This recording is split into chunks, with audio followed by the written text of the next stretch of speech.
సాధారణంగా రాజకీయాలలో ఆ పార్టీ అధినేత కష్టపడతాడు. తన సొంత పార్టీ కాబట్టి అధికారంలో తీసుకురావాలని చెప్పి కష్టపడతాడు.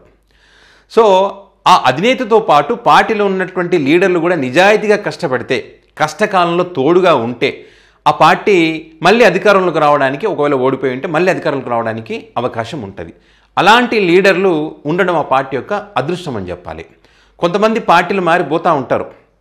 అధికారం ఉన్నప్పుడు ఒకలాగా, అధికారం లేనప్పుడు ఒకలాగా చేస్తూ ఉంటారు. అలాంటి వాళ్ళ రాజకీయ జీవితం ఏమవుతుందో అందరికీ తెలుసు. సో ఇప్పుడు నేను చెప్పబోయేటువంటి ఆ లీడర్ ఎవరనేది ఒకసారి మనం చూస్తే, ఇక్కడ జగన్మోహన్ రెడ్డి గారు మొన్నటి ఎన్నికల్లో ఓడిపోయాడు.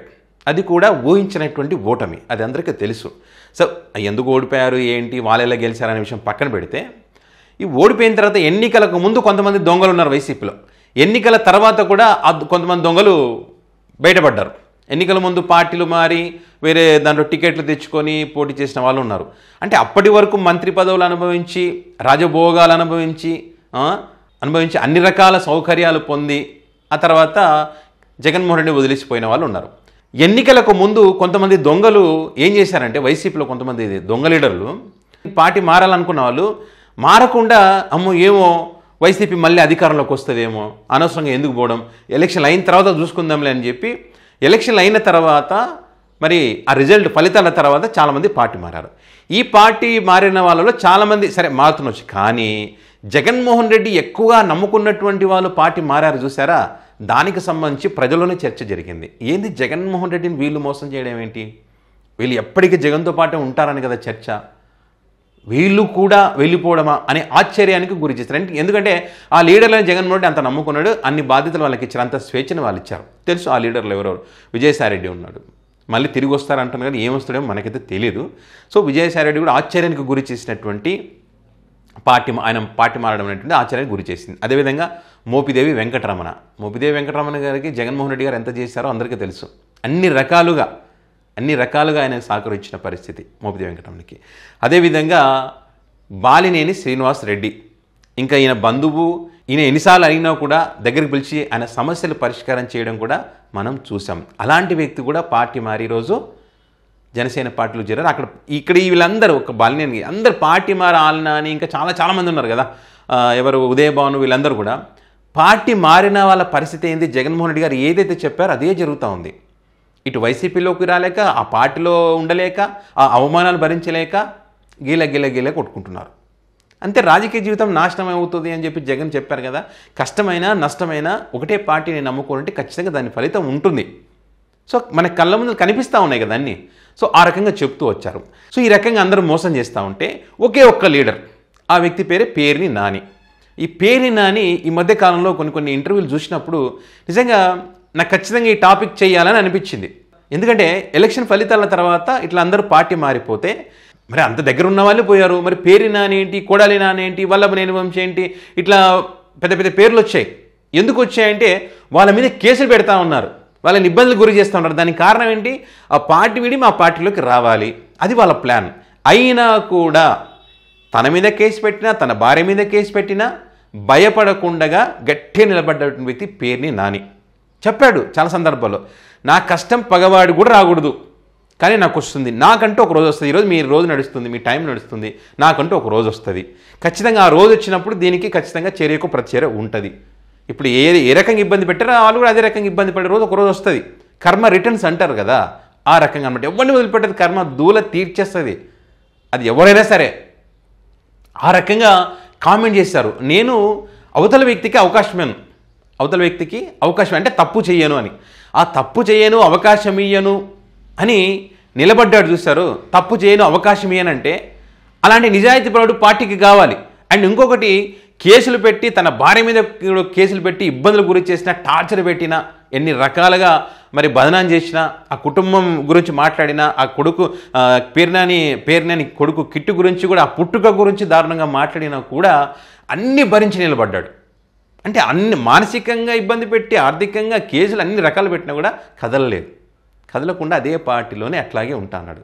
ఎందుకంటే రిజల్ట్ తర్వాత తన భార్య ఇద్దరు కూర్చొని మాట్లాడుకున్నారంటే కష్టాలు ఉంటాయి, ఇబ్బంది పెడతారు, కేసులు పెడతారు, ఏం చేయాలో అది చేస్తారు, పార్టీ మారాలన్నా లేదా రాజకీయాలకు దూరంగా ఉండాలని. కానీ ఉందాం, గట్టిగా నిలబడదాం, జగన్మోహన్ రెడ్డికి సపోర్ట్ ఇద్దాం, జగన్మోహన్ రెడ్డికి ఈ టైంలోనే మనం మనం మన మన అవసరం ఉంది, కష్టకాలం ఉన్నప్పుడు పార్టీ కోసం మనం నిలబడాల్సిన అవసరం ఉంది అని చెప్పి ఆయన చెప్పినటువంటి మాట నిజంగా రాజకీయాల్లో ఇలాంటి లీడర్ చాలా చాలా అవసరం అని నాకు అనిపించింది. అండ్ అదేవిధంగా ఇంకొక పాయింట్ ఏంటంటే ఇక్కడ తను ఈ ఎన్నికల ఫలితాల్లో జగన్మోహన్ రెడ్డి కనుక మంచి ఫలితాలు వచ్చి జగన్ గారు మళ్ళీ సీఎం అంటే రాజకీయాల్లో వదిలేసేవాడంట పేరుని అని, ఇంకా రాజకీయాలు వద్దని.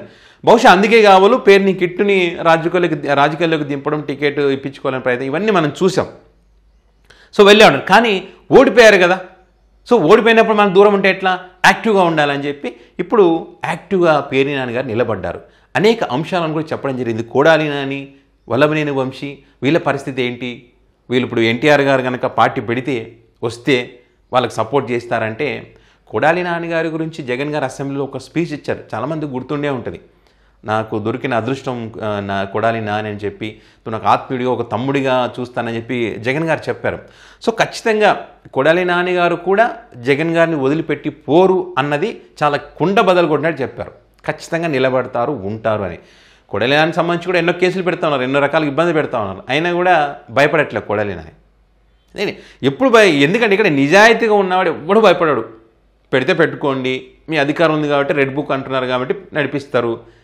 ఇంకో టైం వస్తుంది కదా, వీళ్ళ టైం వెళ్ళకాలం, ఆ టైం వచ్చినప్పుడు జరగాల్సింది జరుగుతాయనే నమ్మకంతో వీళ్ళు ఉన్నారు. అదేవిధంగా ఎన్టీఆర్ రాజకీయాలకు వస్తే ఎవరికి నష్టం, ఎవరికి నష్టం? టీడీపీ పార్టీకి నష్టం, జనసేన పార్టీకి నష్టం. వైసీపీ ఓటు బ్యాంకు వైసీపీకి ఎప్పుడూ అలాగే ఉంటుంది. వాళ్ళకు ఓటు వేసేవాళ్ళు వాళ్ళకే ఉంటారు, ఇటువైపు రారు. వీలైతే ఇటువైపు ఉన్న వాళ్ళు అటువైపు వస్తారు, కానీ అటువైపులు ఇటువైపు రారు. ఇది వాస్తవం. ఈ అంశాలను కూడా మరి ఇంటర్వ్యూ సందర్భంగా ఈ అంశాలను కూడా చెప్పడం జరిగింది. సో ఇట్లా పార్టీ కష్టకాలంలో ఉన్నప్పుడు పార్టీ కోసం మద్దతుగా నిలబడి, మద్దతుగా మాట్లాడి, ఇక్కడ చూడండి మీరు గమనించండి, ఎక్కడ ఏ సమస్య ఉందన్నా కూడా పేర్ని నాని గారు వెళ్తారు అక్కడికి. చాలా చాలా ప్రాంతాలకు వెళ్ళారు సమస్యలు వచ్చినప్పుడు, అధికారం లేకున్నప్పుడు, కష్టాలు ఉన్నప్పుడు, ఓటమి తర్వాత అనేక కేసులు పెట్టారు. దగ్గర దగ్గర నాకు తెలిసి ఒక 10 కేసులు పైనే అనుకుంటా, 10 కేసుల పైగా పేర్ని నాని గారు పెట్టారు. అయినా భయపడేది లేదని అంటున్నాడు. జగన్ గారి కోసం ఎన్నైనా భరిస్తా అంటారు. అలా భరించే లీడర్ కావాలి. అలాంటి లీడర్ కూడా వైసీపీ పార్టీ వదులుకోకూడదు. ఖచ్చితంగా అధికారంలోకి వస్తే ప్రాధాన్యత ఇవ్వాల్సినటువంటి అవసరం జగన్ గారికి కూడా ఉంటుంది. ఇట్లా ఒక పేర్ని నాని గారు కాదు, చాలామంది వైసీపీ పార్టీలో ఇలాంటి లీడర్లు ఉన్నారు. చాలా పెద్ద లిస్టే ఉంది చెప్పాలంటే. వాళ్ళందరూ కూడా ఈ కష్టకాలంలో చాలా గట్టిగా నిలబడ్డటువంటి లీడర్లుగా మనం చూస్తున్నాం. ఈ రాయచోటి శ్రీకాంత్ రెడ్డి గారు కూడా, ఆయన మొదటి నుంచి కూడా ఉన్నారు. పాపం ఆయనకు మినిస్టర్ ఇవ్వాల, అయినా కూడా అట్లాగే జగన్ గారిని నమ్ముకొని ఉన్నాడు. ఇప్పుడు ఓడిపోయినా కూడా ఇప్పుడు కూడా జగన్ గారితోనే ఉన్నారు. వల్లభనేని వంశీ ఎన్ని రోజులు జైల్లో పెట్టారు, ఎన్ని కేసులు, ఒక దాంట్లో బెయిల్ వస్తే ఇంకో దాంట్లో బెయిల్ వస్తే ఇట్లా రకరకాలుగా ఇరికించే ప్రయత్నం చేశారు. అయినా కూడా వల్లభనేని వంశీకి పార్టీ మారుతున్నాననేటువంటి మాట ఎక్కడ కూడా చెప్పలేదు. అదేవిధంగా మిథున్ రెడ్డి కూడా సంబంధం లేనటువంటి కేసులో ఇరికించే ప్రయత్నం చేశారు. అయినా కూడా మిథున్ రెడ్డి గారు పార్టీ మారతారా? మారే ఛాన్సే లేదు, మారరు. ఇట్లా చాలామంది లీడర్సు మరి జగన్మోహన్ రెడ్డి కష్టకాలంలో ఉన్నాడు కాబట్టి, మన పార్టీ కూడా కష్టకాలంలో ఉంది కాబట్టి ఖచ్చితంగా ఈ టైంలోనే మనం గట్టిగా నిలబడి మళ్ళీ మన పార్టీని అధికారంలోకి తెచ్చుకోవాలని చెప్పి ఈ కష్టాలన్నింటినీ భరిస్తూ నిలబడ్డటువంటి లీడర్లు చాలామంది ఉన్నారు. ఇందులో మొదటి ప్లేస్లో పేర్ని నాని గారు ఉంటారని నా యొక్క పర్సనల్ అభిప్రాయం. చాలామందికి వేరే అభిప్రాయాలు ఉండొచ్చు, కానీ నా పర్సనల్ అభిప్రాయం ఎందుకంటే నాకు ఇదంతా చూసిన తర్వాత నాకు అనిపించినటువంటి అభిప్రాయాన్ని మీకు వీడియో రూపంలో చెప్పేటువంటి ప్రయత్నం అయితే చేశాను. సో మరి ఈ అంశానికి సంబంధించి మీ అభిప్రాయాన్ని కామెంట్ రూపంలో పెట్టండి. పేర్ని నాని గారు లాంటి లీడర్ వైసీపీకి దొరకడం జగన్ అదృష్టమా, లేక ఇంకా ఇంతకు మించినటువంటి లీడర్లు ఇంకెవరైనా ఉన్నారా అనే విషయాలు కామెంట్ బాక్స్లో కామెంట్ చేయండి.